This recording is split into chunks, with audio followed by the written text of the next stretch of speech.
আমি তো তোমার সেই রাত জাগা পাখি।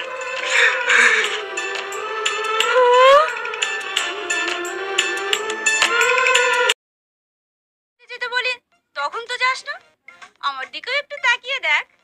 ইস, কবে যে আমি তোকে নিজের করে পাবো সেই স্বপ্নটাই দেখি। মোহরের পরিবর্তে তোমাকে বিয়ে করতে রাজি, বলো মা কবুল। শোনো না, তোমার শ্বশুর ফোন করেছিল। কি বলছিল?